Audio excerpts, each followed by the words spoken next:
دو رویے ہیں، آپ کو سمجھانے کے لیے چند مثالیں عرض کر رہا ہوں۔ ماں باپ بوڑھے ہیں، گھر میں غریبی ہے،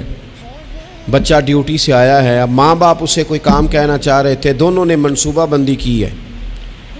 اور لفظ جمع کیے ہیں، اپنی سادگی میں کچھ جملے تراشے ہیں۔ بیٹا جب آیا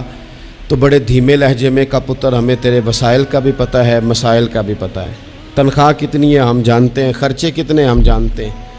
لیکن پتر ہم بھی تیرے علاوہ کس کو کہیں، تیری بہن غریبنی کو 10-20 ہزار کی ضرورت پڑ گئی ہے تو کو مہربانی کر اس کے ساتھ، اور بڑے دبے لفظوں میں، ڈر کے محتاج جملوں میں۔ اب بچہ تو ایسے ہوا جیسے پہلے سے ہی تیار بیٹھا تھا، لاوا تھا، پھٹ گیا، کہنے لگا ابا جی آپ ہر وقت مجھے تکلیف ہی دیتے رہتے ہیں، اماں ہر وقت آپ کام بتاتی رہتی ہیں، بہن کو سمجھائیں نا آپ کہ میرے پہلے بڑے مسئلے ہیں، میں کہاں سے اسے پیسے دوں، آپ اسے کہیں۔ ماں باپ بیچارے ساری رات روتے رہتے ہیں، یار یہ اس نے کیا کیا، نہ دیتا چلو وہ ڈب سے جواب دے دیتا۔ ایک رویہ دوسرا ہے، بیٹا گھر آیا ہے،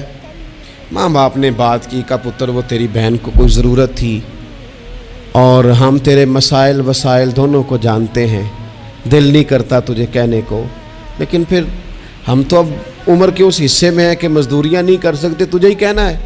تو اگر تو محسوس نہ کرے تو کچھ رقم کی ضرورت تھی۔ تو پتر اٹھ کے قریب بیٹھ گیا ماں باپ کے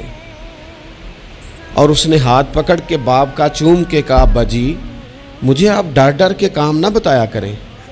آپ حکم کریں، میری جان بھی حاضر ہے۔ یہ 20 ہزار کی کیا بات ہوئی، آپ جتنے کہیں گے میں بندوبست کروں گا، اور بہن کو بھی آپ یہ کہیں کہ وہ ڈرا نہ کرے، وہ اس گھر کے حصے دار ہے، یہ اس کا میکا ہے، یہاں تو فخر سے آ سکتی، ناز سے آ سکتی ہے، اسے کو جب آئے گی دروازہ کھلا ملے گا، جب آئے گی بھائی کی شفقت ملے گی۔ بہن نے بھائی پہ ناز نہیں کرنا تو کس پہ کرنا ہے؟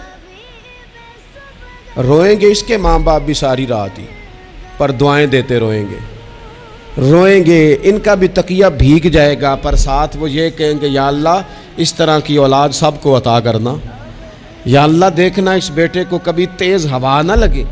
آپ جب بے ادبی کرتے ہیں تو تکلیف ہوتی ہے،